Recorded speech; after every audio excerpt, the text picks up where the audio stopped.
Alright, welcome again to Good Choices. And I could say that with some confidence. This is going to be for getting the LPIC. Um, so I have an 8-year career so far as of today, 2023, graduated from school in 2015. And, I just took whatever jobs I could find. I graduated in the IT Network Specialist program, which I have shown on here before. So we can actually go to the website for my degree. So this is the degree I have, IT Network Specialist program. So we're learning about LANs and WANs. We're getting skills for enterprise networking. We're getting skills for that can be used for ISP networking. I was hired to an ISP right after school. Now here's the thing that we'll see with that. So first of all, this program is 100% in person. The other thing that we'll notice about this program is that they do have metrics published for this. So we'll notice 90% are employed, 99% are satisfied.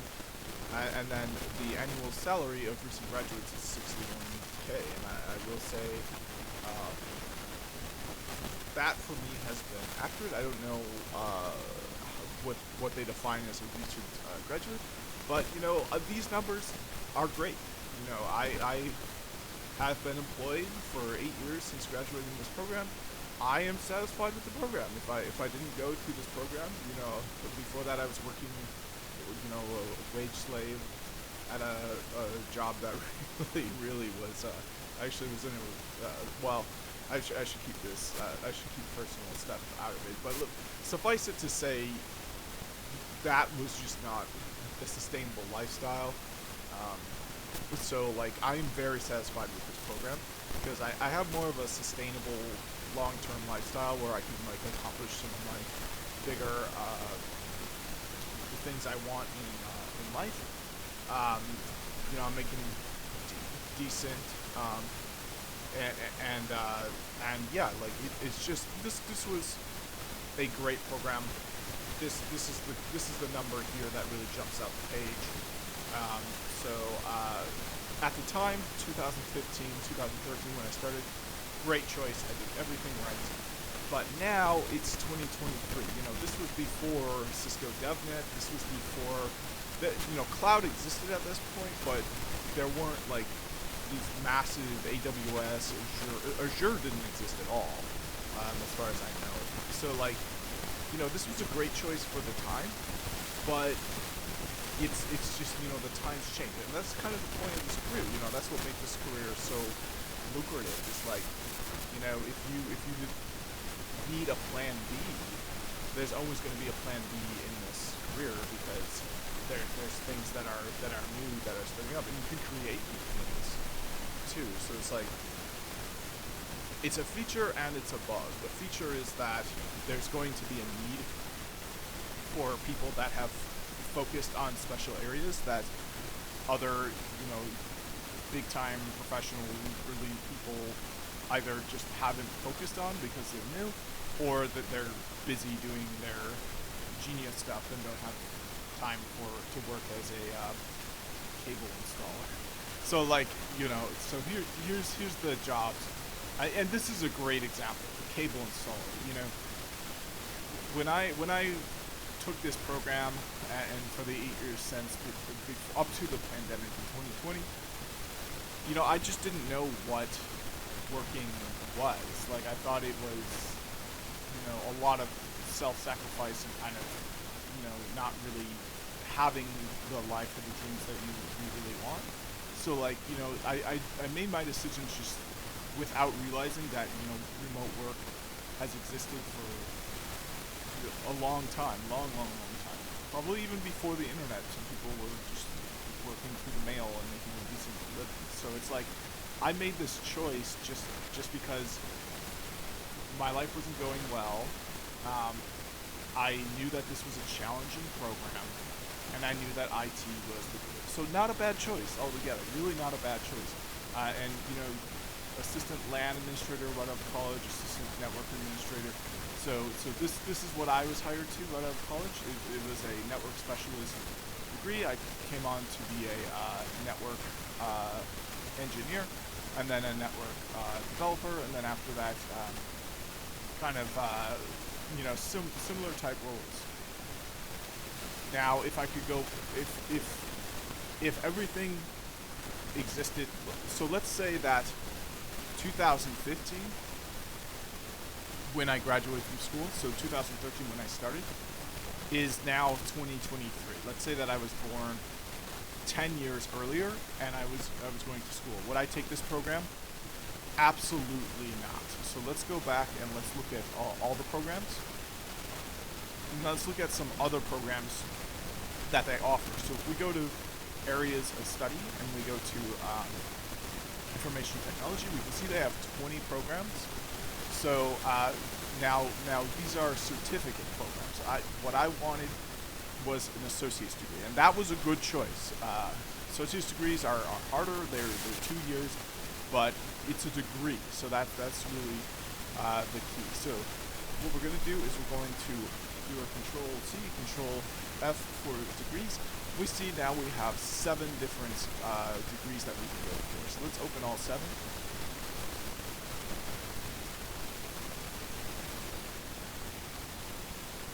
Okay, we don't need to open the one that I did choose. Okay, and now let's go through all 7 and let's compare. Let's start by comparing these numbers here. So this 99% student satisfaction jumps right out the page. So let's see. Aha! So here's one with the same. Oh, here's one that's quite a bit lower.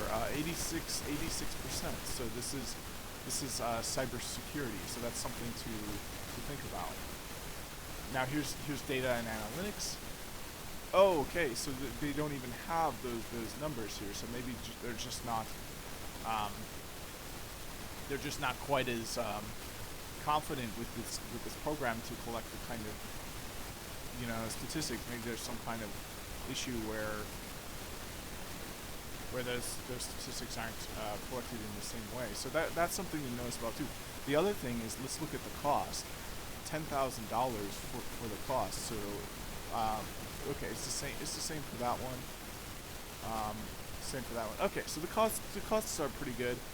This one's a little bit cheaper, but $1,000 in the grand scheme of things, especially when you get financial aid or what have you, or you can work like a student job, like doing something like really not a big deal in the end. Yeah, the number we're going to focus on is the student satisfaction number. So 86%. That's interesting. And now this doesn't even have one. And the funny thing is, it's a data and analytics specialist program. So a data and analytics specialist program without data and analytics, let's just not do that one. And then the front-end developer, same thing. We don't have those metrics. That's what we're going to focus on. Here's one, sysadmin. So we've got 100%. Now this is interesting that they work local, but honestly, for someone like me whose number one goal in life and my career is to work remote, it just really works for me, and I feel like I can accomplish my wildest dreams if I do this. So this is kind of a red flag, because why do they have to work in Wisconsin? Well, it's probably because they have to work on-site or hybrid. So then here's another one without the metrics. So that leaves us with these two that have these clear metrics that they're obviously very proud of. So it's hard to make the assumption that these other programs that don't have these metrics are as proud of the metrics as these two. So these are the two. So these are the 3 standout big time programs that the school offers. So now let's look at the student satisfaction number again. 86, 99, 99.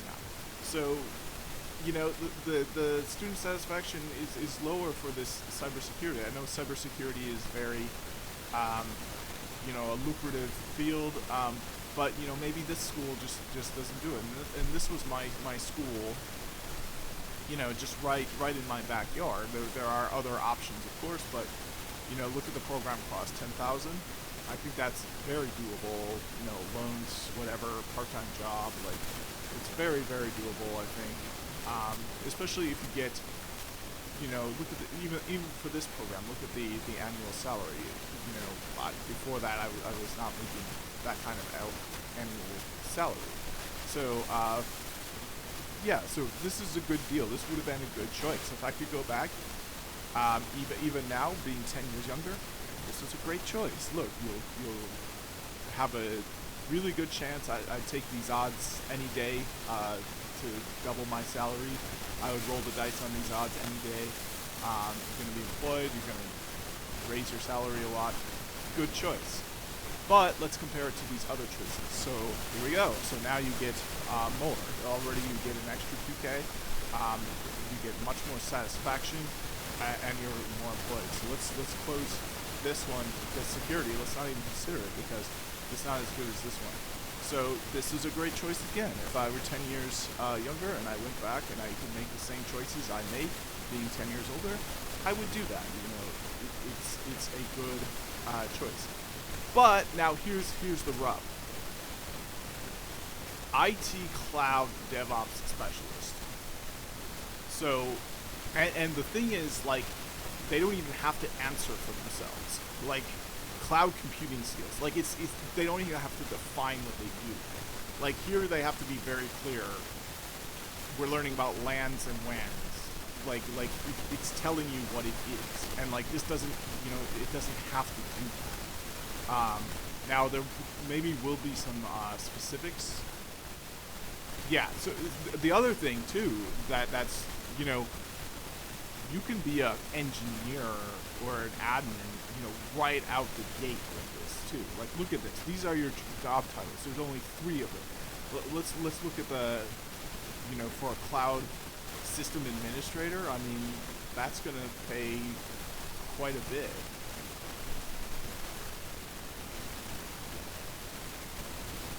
You know, you're cutting through all of the, like, the wheat versus the chaff. You know, you've got a lot of chaff in these roles. Like, you know, like some of these just don't pay a lot. Like, you know, if you're making nothing, then yeah, it's a good paying job. But, like, you know, this would be great. This would be absolutely life changing for someone, you know, who's making like minimum wage before. This is an amazing choice. As I said, I don't regret for 1 second the choices I made being 10 years, being the age I am. But being 10 years younger, if I could go back and make the same good choices, we can see here, I think I very clearly demonstrated, a better choice is cloud. And that's undeniable, that's irrefutable, and the evidence I'm using to state that is the job placements to satisfaction and annual salary of this program as compared to the other one. The other thing that is huge for me. Oh wait, what? Oh, okay, never mind. I actually, when I was doing this, I actually thought this was 100% not in person, but it looks like it is in person. The other thing that would be nice to consider is something that's 100% online, because, you know, that would lead to online positions.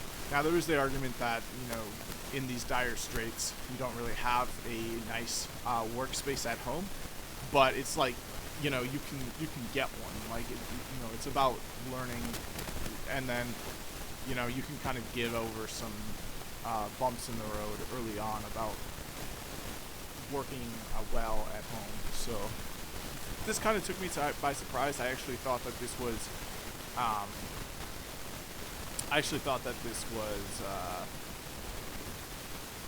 part of. Yeah, I actually thought that this was not a 100% on site. I thought it was a 100% remote. But I mean, you can make your decision based on that too. There's other programs that are 100% remote, so those might be better choices if that's what you want your career to be.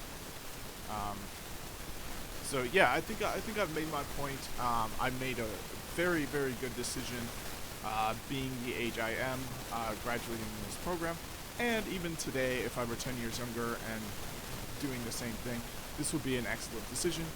But we do see that cloud um, has better metrics than this one across the board, except for student satisfaction, which is pretty much maxed out for both of them.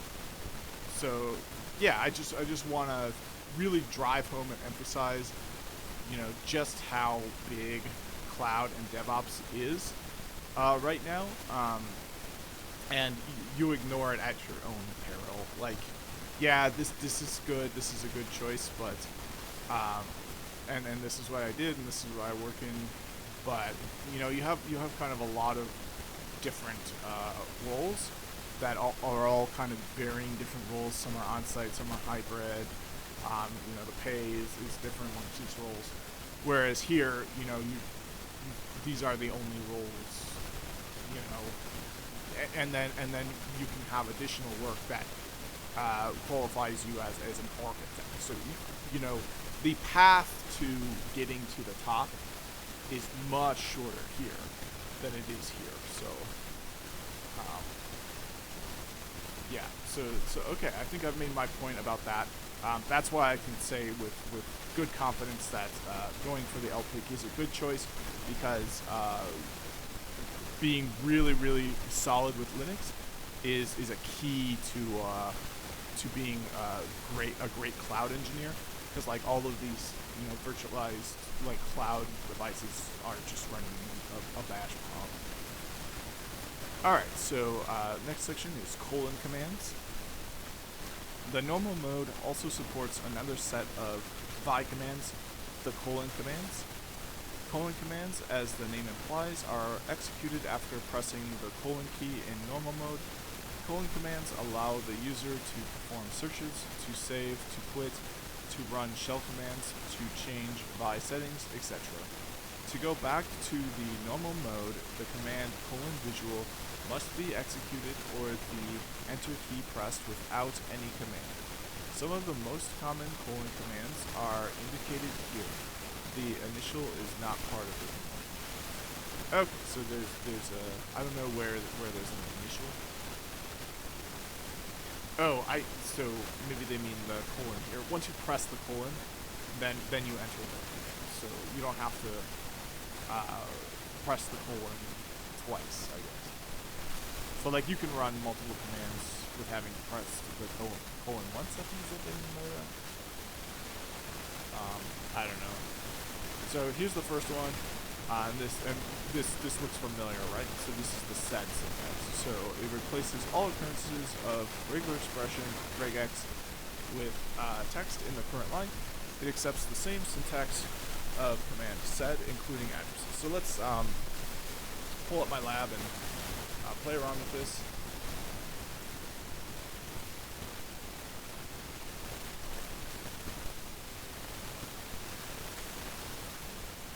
Alright, and I kind of like mindlessly read this whole section. It's just a lot of words with not a lot of exercises. I guess I could go back, so this is like for recording macros, which could be pretty useful. And you could go to ChatGPT and say, so write for me some essential macros that I can add to my, so write for me some essential macros that I can add to my file.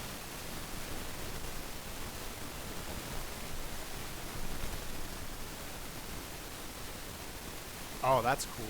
Let's do that.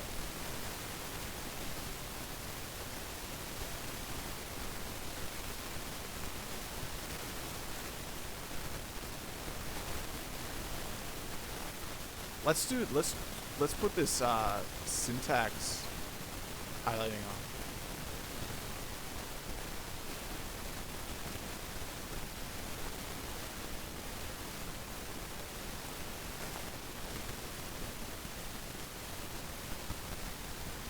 Oh I'm surprised it doesn't use user start.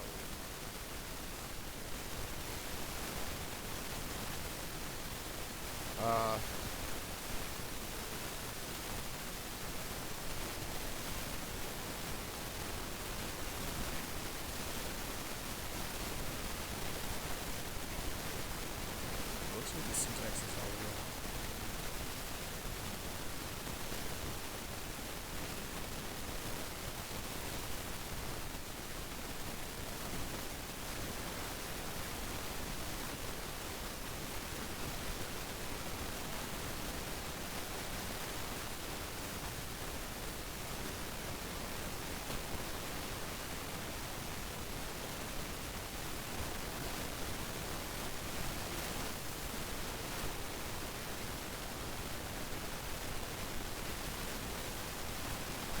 Sorry, I've got back colors. I have to put my shoes on.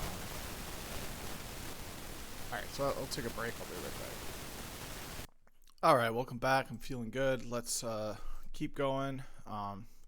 So I guess we only made it to here. But, it's because we were doing some exercises. So let's open up Romeo and Juliet. Alright, and we'll use Vi, which is automatically Vim on my machine. Alright, and now let's practice this first colon command. So we'll do colon, and now we can use a sed expression. So we're going to do / there, and let's just do a simple, we'll do a chorus. And I'll place that with replaced. And then you have to do a G. I forget what the G stands for. But it looks like the pattern was not found.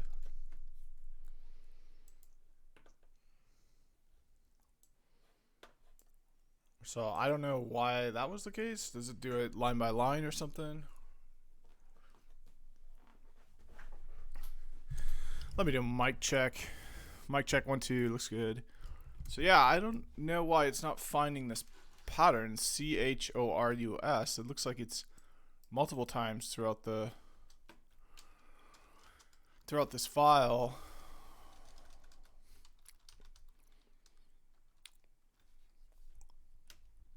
So I guess the command visual must be executed. So let's try that.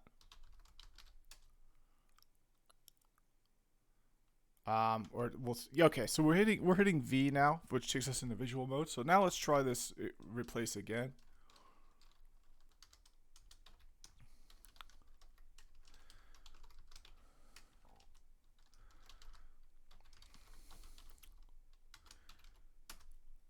Okay, so pattern still was not found, even though we were in visual mode. So I don't know what's going on here.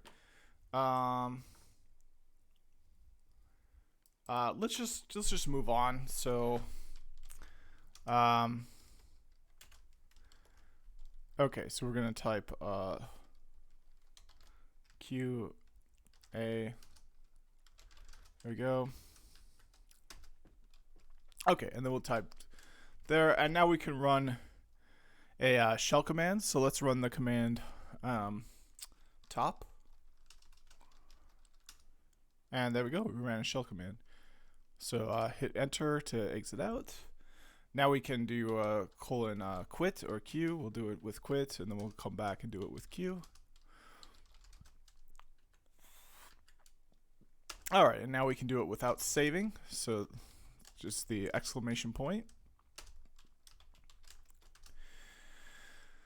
All right, so the next one is to save the file and exit, which is WQ, colon WQ.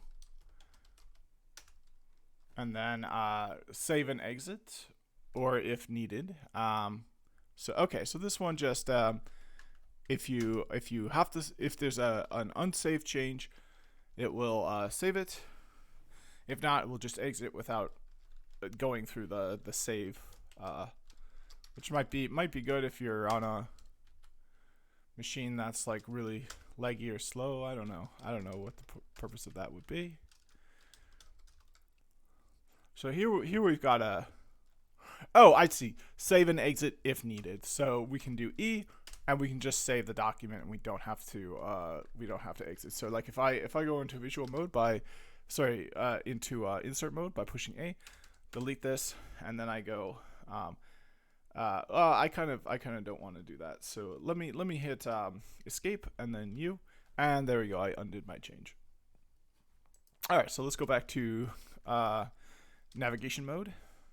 VISUAL, and now we're navigating, and we can do it with these keys here, which is H, J, K, and L. All right, so the standard Vi program is capable of doing most text editing tasks, but any other non-graphical editor can be used to edit text files in the shell environment. All right, tip. Novice users may have difficulty memorizing Vi's command keys all at once. Distributions adopting Vim also have the command Vim tutor, which uses Vim itself to open a step-by-step guide to the main activities. The file is an editable copy that can be used to practice the commands and progressively get used to them. Awesome. I did not know about that. So let's try that. Vim tutor. Oh, so maybe I spelled it wrong. Okay, well, I have Vi open, so let's go with oops. Okay, so we're quitting out of oops.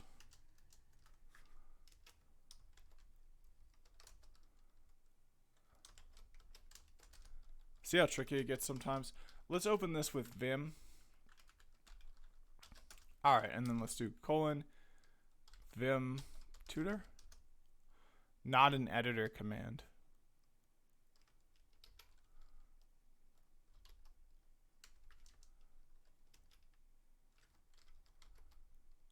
Okay, so if I hit V, I go to I.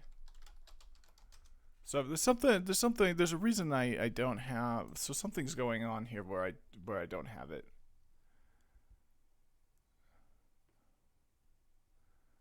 So let me try this. We're gonna try escaping. Then we're gonna do a help on Vim.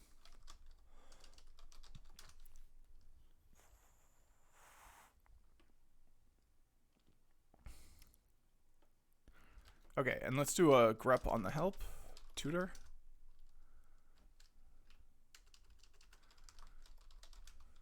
All right, so yeah, there is no that is not a thing. So on mine. So let's ask the AI.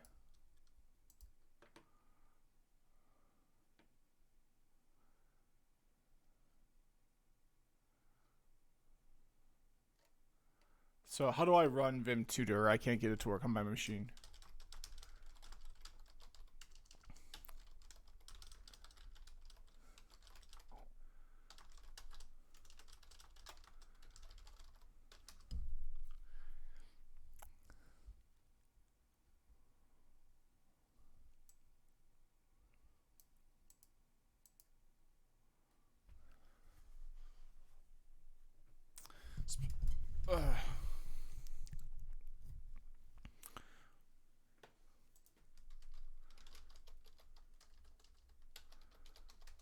Ah, there it is. There it is. Okay. Oops, sorry.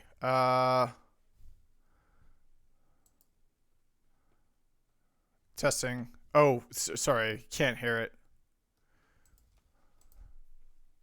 If Vim tutor doesn't work, it might be due to the following reasons. 1. Vim is not installed. Ensure that Vim is installed on your system. All right, I am back. So, yeah. So the command is just Vim tutor, and now it says, "Welcome to the Vim tutor version 1.7." So Vim is a very powerful editor that has many commands, too many to explain. There's so many in a tutor such as this. This tutor is designed to describe enough of the commands that you will be able to easily use Vim as an all-purpose editor. The approximate time required to complete this tutor is 20 to 30 minutes, depending on how much time is spent with experimentation. Okay, so you know what? I'm not gonna do this now because 20 to 30 minutes is a lot of minutes. This might be a good thing to do as an aside, like in another video or something. But you can see how wonderful this is. Like, that's what I love about learning about computers. It's like it's this like pro social thing. Like, it's almost like music or whatever, where like people want you to get good at it, and they're doing everything they can do to help. Alright, so alternative editors. Users unfamiliar with Vi may have difficulties adapting to it since its operation is not intuitive. A simpler alternative is GNU Nano, a small text editor that offers all basic text editing features like undo/redo, syntax coloring, interactive search and replace, auto indentation, line numbers, word completion, file locking, backup files, and internationalization support. Unlike Vi, all key presses are just inserted in the document being edited. Yeah, and that's what makes it intuitive. Commands in Nano are given by using the control key or the meta key, depending on the system. Meta is Alt or like the Windows key. Yeah, I think Vi would have been a lot more intuitive if it just opened directly to insert mode and not directly to command mode. All right, so let's explore Vi. Or sorry, explore Nano. So in Nano, we have Control 6, which is the so we can use the control mode. So all of these start with either Control or like the Windows key or the Mac key. So the Control 6, let me try that. Okay, so we can see mark set shows up there. So to start a new selection, it is possible to create a selection by pressing Shift and moving the cursor. So there we go. So this is another way to do it. This is a way it's also possible. We don't have to do that because we have that Shift 6. But one thing that's nice is if we just hold on the Shift button, now we can do that without that. And it looks like we get some like hidden text showing up, which is kind of interesting. Let's take a look at that hidden text. So it looks like it's just a duplication of the prior line. I'm not sure what's going on there. All right, so then copy. So then the Windows key 6. So the Windows key 6 in my case actually closes the window. I'm not sure if let me try it one more time. Okay, so the Windows key 6 isn't interpreted by Nano in my case. Then there's Control K, which will cut the current selection. Control U will copy it back in. Then Meta U probably isn't going to work for me. Yeah, Meta U opens these meta commands aren't interpreted by Nano. They're interpreted by my wider system. Then there's Meta E, which is redo. Then there's Control and then \, which is replace text at the selection. Control-T, start a spell checking session. Wow, that's cool. Let's do that for the document or current search selection. Wow, that's amazing. All right, so error invoking spell. Let me try it again. So error invoking spell. Inappropriate IOCTL for device. So I guess I'm curious what this is. Let's ask the AI. What does this mean in Nano?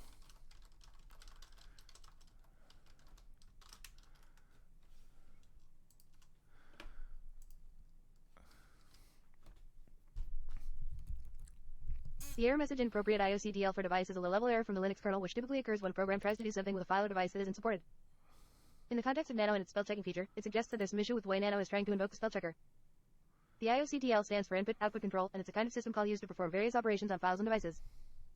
The inappropriate IOCDL for device error happens when a program tries to use an IOCDL system call in a way that isn't supported by the file or device it's operating on. In the case of Nano's spell-checking feature, Nano is likely trying to invoke the spell command or another spell checker in a way that isn't supported. This could potentially be due to a variety of reasons, such as a misconfiguration, a missing spell checker, or some other system issue.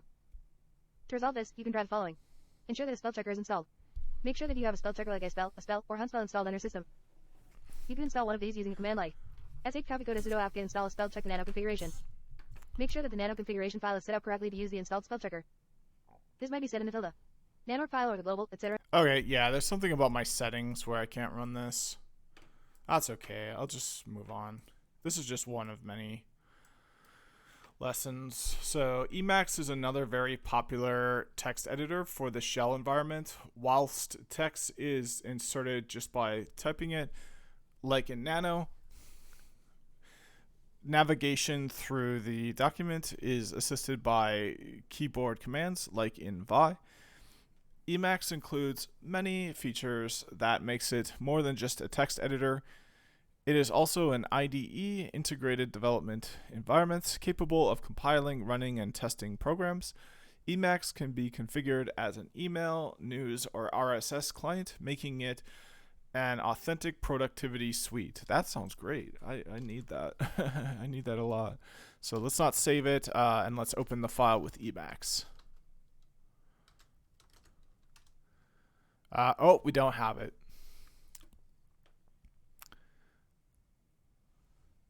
The shell itself will run a default editor, usually Vi, every time it is necessary. This is the case, for example, when crontab-e is executed to edit cron jobs. Bash uses the session variable's visual or editor to find out the default text editor for the shell environment. For example, the command export editor equals nano defines nano as the default text editor in the current shell session. To make this change persistent across all sessions, the command should be included in .bash profile in your home directory. So let's see if I've got.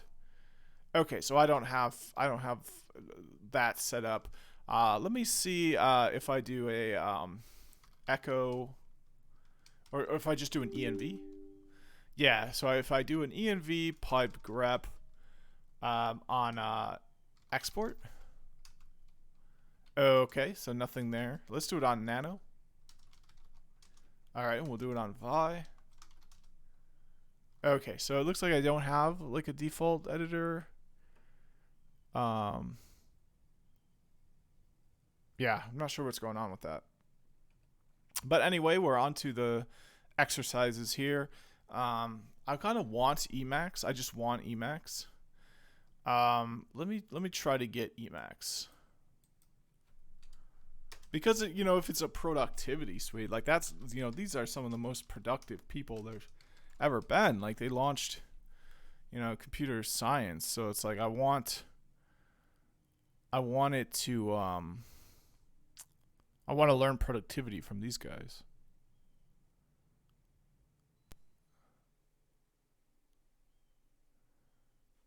Okay, so let's get the classic version.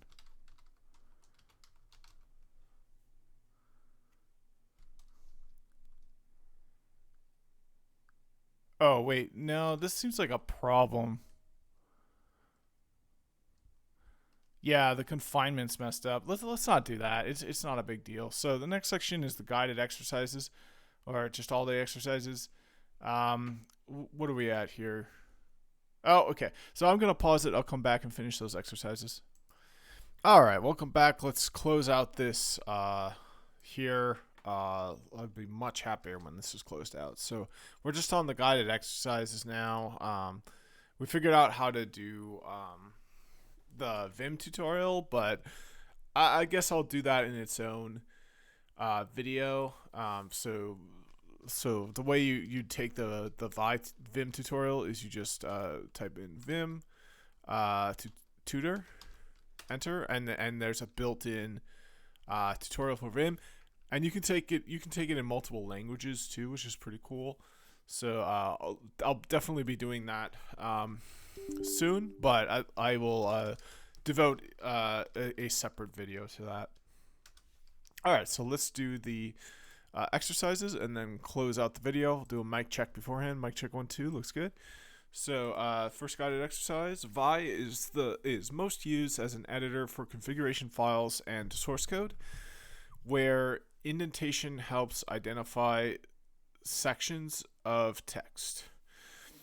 A selection can be indented to the left by pressing the less than sign, and to the right by pressing the greater than sign. What key should be pressed in normal mode to indent the current selection 3 steps to the left? So my answer for that is the first key you press is the number 3 key, and then the second key you press will be the greater than sign.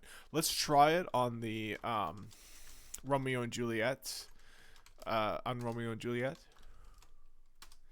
Okay, so what we're gonna do is indent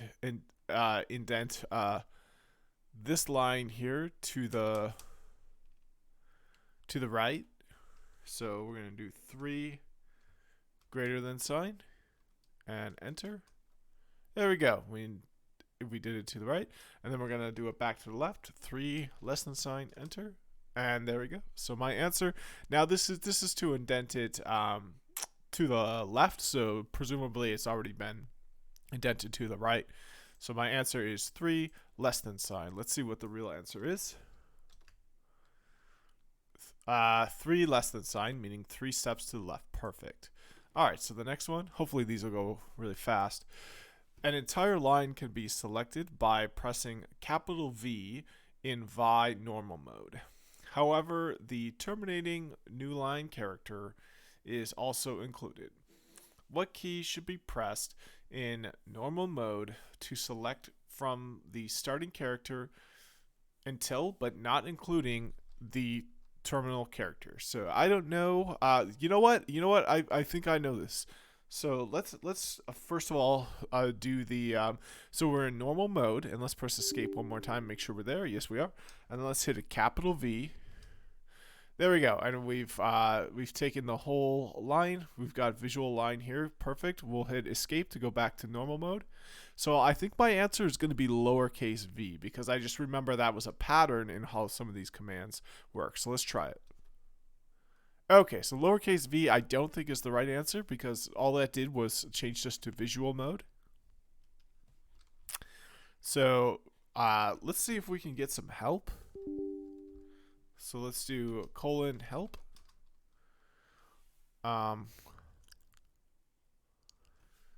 Okay, and now we've got some help right here. So let's take a look at if we can find some help for the uppercase V, and then maybe it'll have this is actually really good help. I'm actually kind of impressed by this.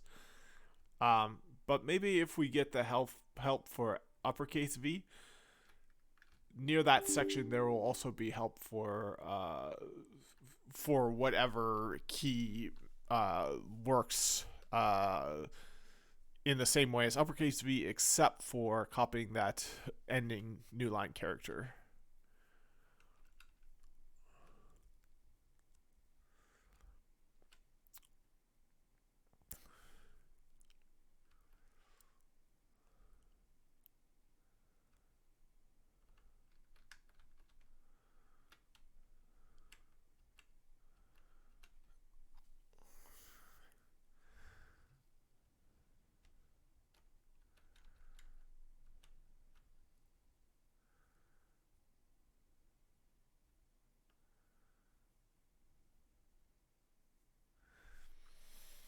All right, so it looks like it's kind of a complicated help. It looks like they're all in these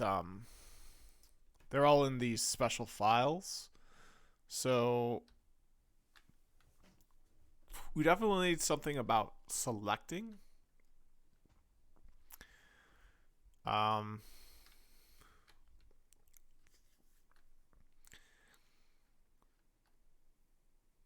So I don't see anything about selecting here.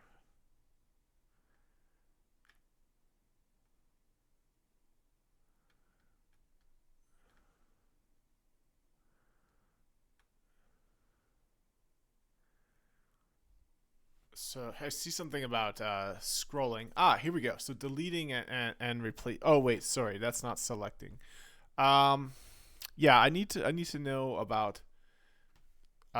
Yeah, here we go. So selecting a text error. So this error or area. So this is what I need. I'm not sure how to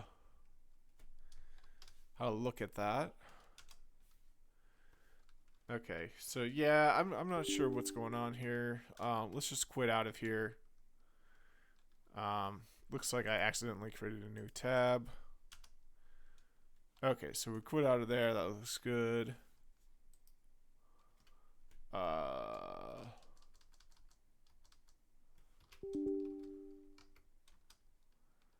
Yeah, so I wanna change without saving. There we go. So this one's kind of a trickier one. I'm really not sure what the answer is for this, and I wasn't able to find the help for it. Let's try the man page for Vi and see if that's a bit easier to read about.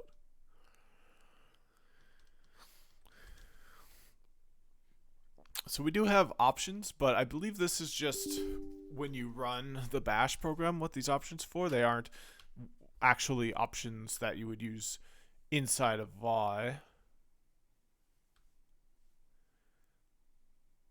So we have a dash uppercase and lowercase v here, but these are options that you pass to when you're running it. These aren't part of Vim itself. So if we type in help, we do get this really nice help menu, but unfortunately it's I'm not quite sure how to you know what, let's do this. So we're gonna go like this. We're gonna do help, and then we're gonna do on capital V. There we go. And now we get some help on capital V. So let's read about what this does. So it starts visual mode line wise with count. Select the same. So you can put a number in front of it like we did before. Select the same number of lines as used for the last visual operation, but at the current cursor position multiplied by count when there was no previous visual operator. Count lines are selected. So I think this is it. Now we've got a blockwise visual. So start the command mode blockwise visual. So you know what? I think that's probably it. Is now there's lowercase v. Start visual mode per character, but at the current multiply by count. Okay. So I think I'm gonna go with this blockwise. So it's gonna be Control V. Let's try it with the Shakespeare file.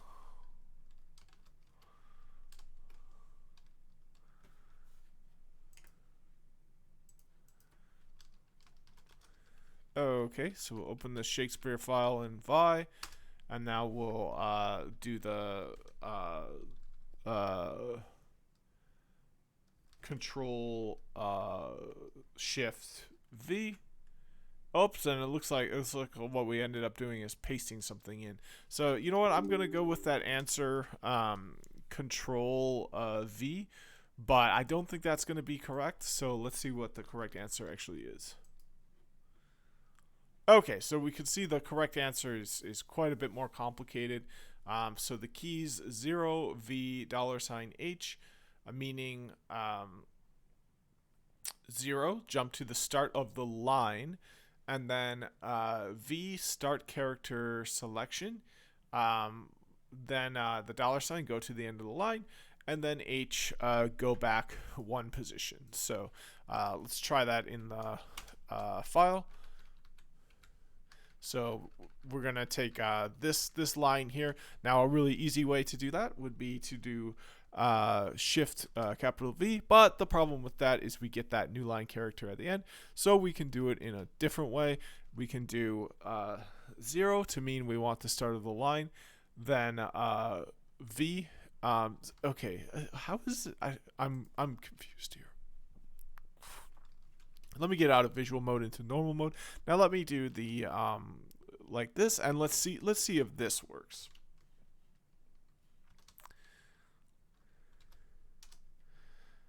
Okay, so yeah, I don't know what is going on here, but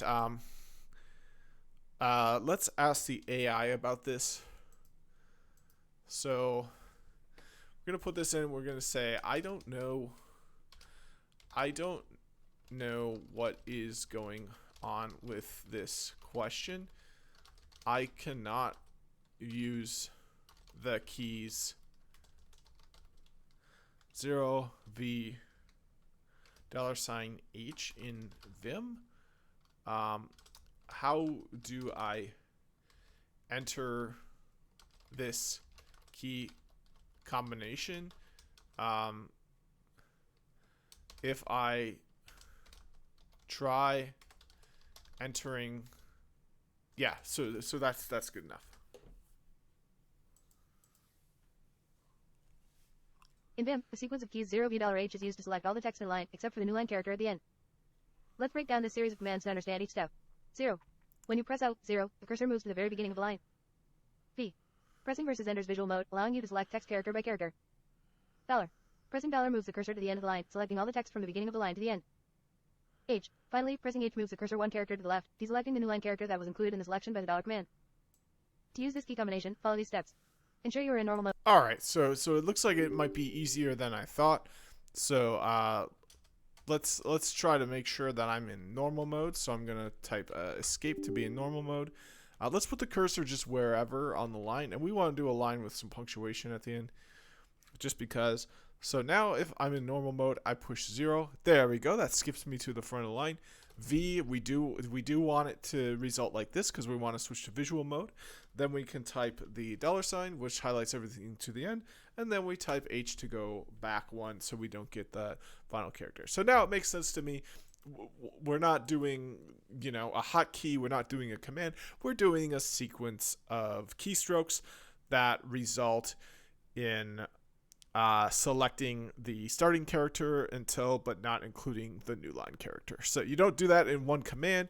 You don't do that in one hotkey or macro. You do that in a series of keystrokes. That's where I was confused. I thought they wanted one command, like how pressing capital V will get the entire line, but that's not the case. So I guess there's other ways to do it. So if we hit 0 and skip to the front of the line, and then we do the capital V, I'm pretty sure at this point we can hit the H. Oh, no, we can't, because see, this is why Vi is so like unintuitive to use a lot of the time. I think depending on what you can do, like what you can do depends a lot on like what mode you're in, and like sometimes it's hard to tell what mode you're in, and I think like the original Vi doesn't even always display it at the bottom as clearly as it does here. So okay, so I got this one wrong, but now that I understand that they were looking for a series of keystrokes and not just one macro or one command with the colon, now the answer makes a lot of sense to me. All right, so moving on to number 3. How should Vi be executed in the command line to open this file and jump straight to the last line? So this is an easy one. If you want to know how to use the options of Vi, you can use Vi -- help, and this is usually pretty easy to read. So if we do gripe end, we can see it says start at end of file. So if we do Vim and then the plus sign, and then put in our Shakespeare play, now we can see we're at the very end of the play, down to all the copyright information. Let's read the last line or significant portion of the play just for fun. It looks like there's quite a bit of stuff at the end, but we can see like what percentage of the way we're through it. We can see what line we're on it. So here we go. This is the end of it. So let's read this last paragraph by the prince. So the prince says, "A glooming peace this morning with all it brings. The sun for sorrow will not show his head. Go hence to have more talk of these sad things. Some shall be pardoned and some punished. For never was a story of more woe than this of Juliet and her Romeo." Well, that's a downer. That's not a happy ending. Okay, well, that's okay. Not every story can end happily ever after. So, but I got my answer. So let's review what my answer was again. All right, so here's my answer. You just do vim space +, space, and then the name of the file you want to open. So let's see if that's the same. Yep, there we go. And the file we want to open in this case is this bash. It's a different file than the file I used, but the fact remains that to open a file and start your cursor at the end of the file, you use the + as an option when you are running Vi. All right, so the next guided exercise, the final one, number 4. What keys should be pressed in Vi normal mode to delete characters from the current cursor position until the next period character? So this one's kind of tricky. A help would be really good for this one. So now this could be a series of keystrokes. It doesn't have to be just one key to do everything. We learned that from the last one. So we can hit. So to delete characters from the current cursor position until the next period character, we want to deal with sentences as far as I know.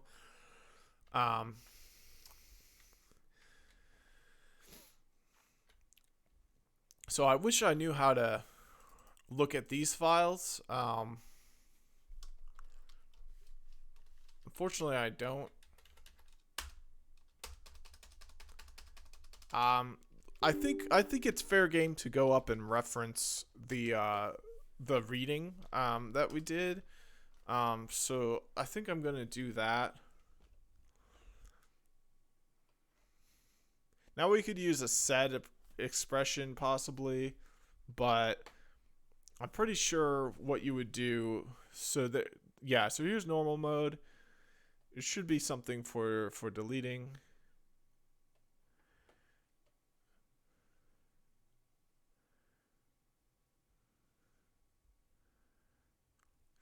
Yeah, so I guess one thing we could do,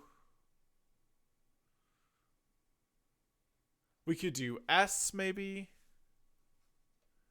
The other thing we could do is select things in visual mode possibly. Yeah,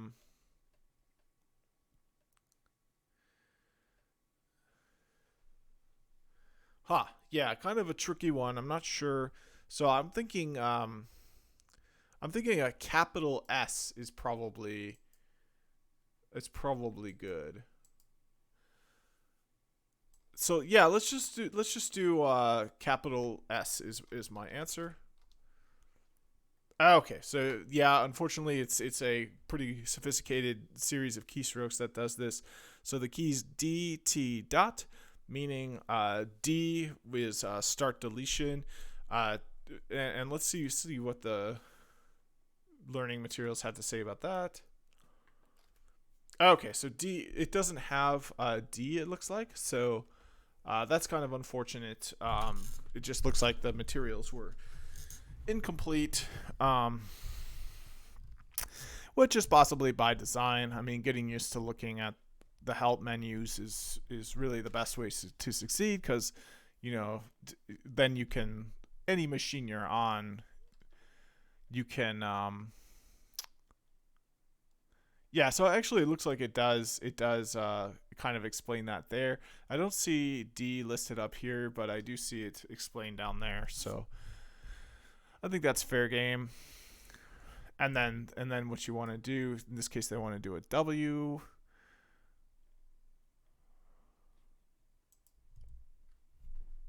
Alright, so what keys should be pressed in Vi normal mode to delete characters from the current cursor position until the next period character?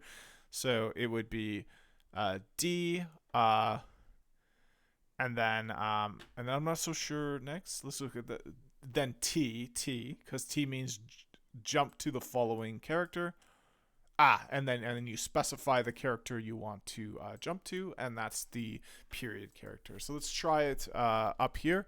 We're gonna do DT dot, and it should have deleted these two lines, but obviously something is kind of going wrong with my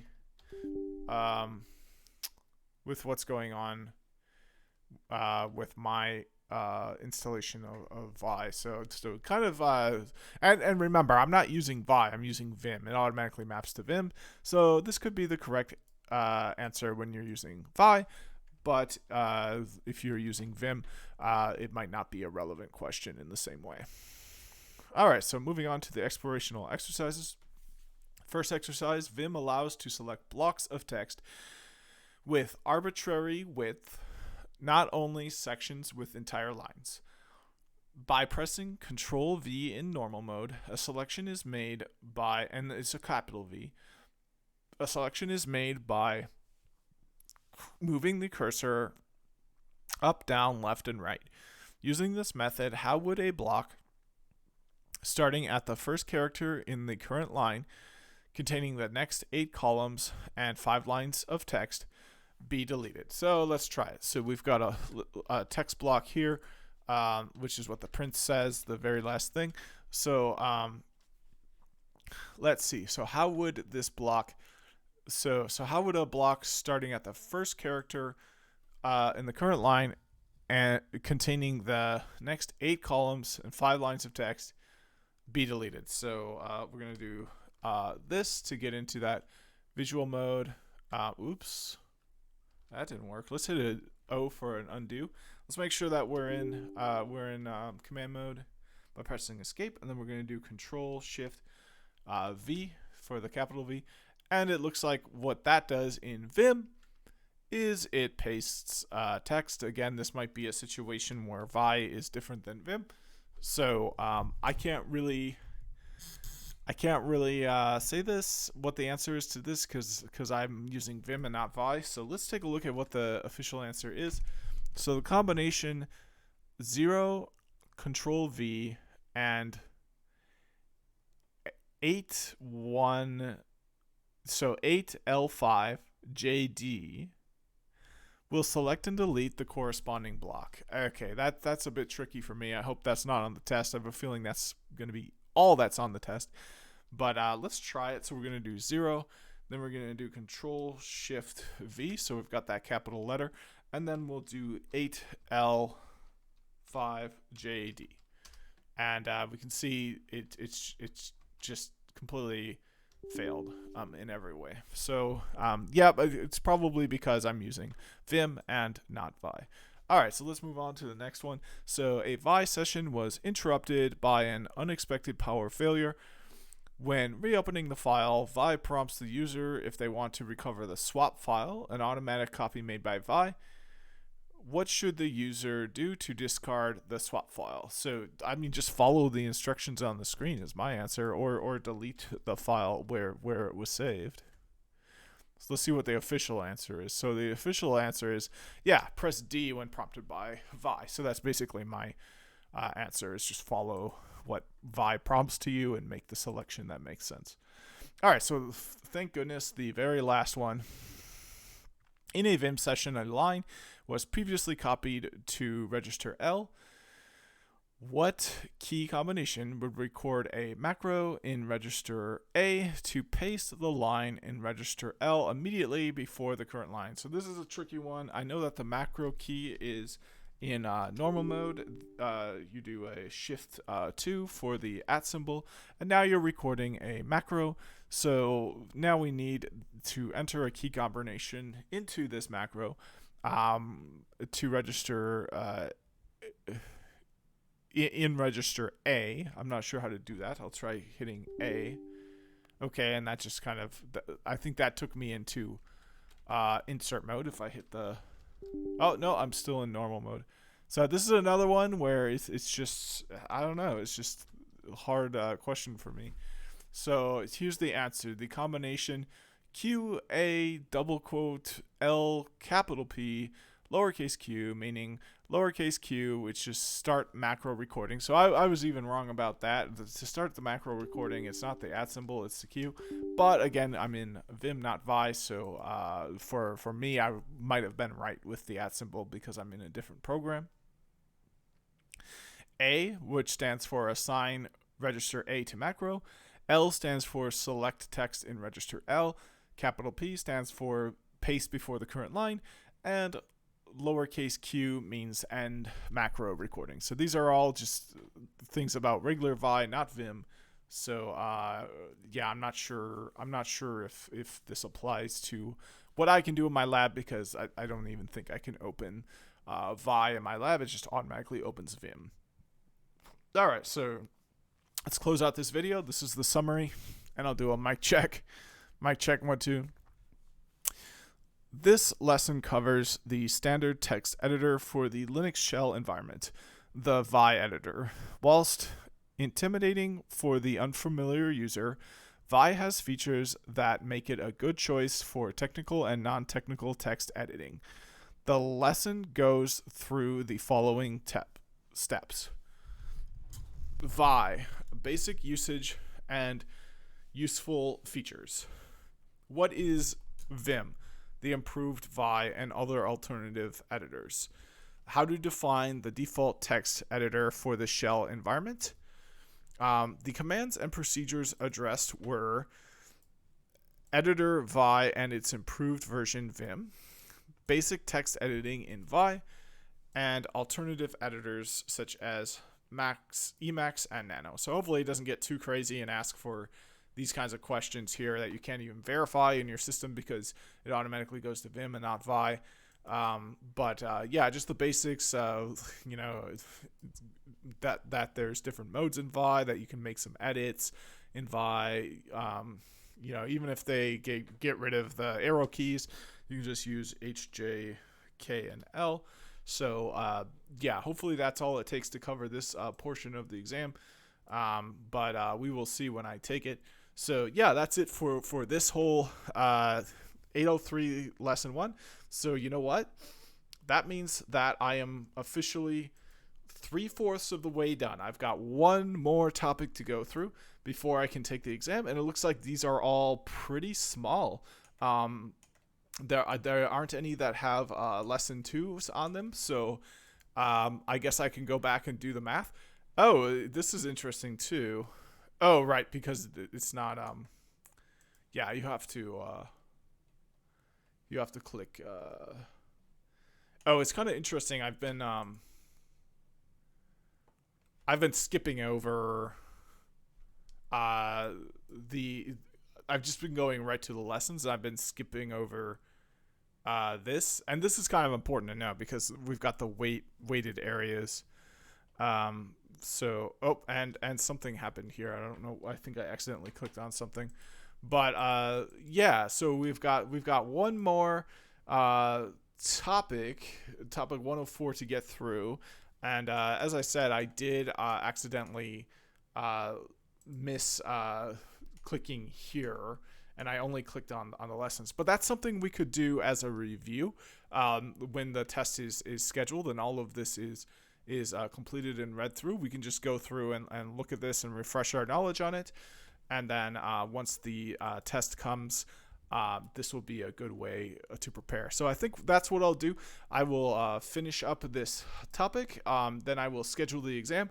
And then in the days and hours leading up to the exam, I'll go through and just look at these here that I accidentally skipped. And then we'll get a sense of the weight of them too.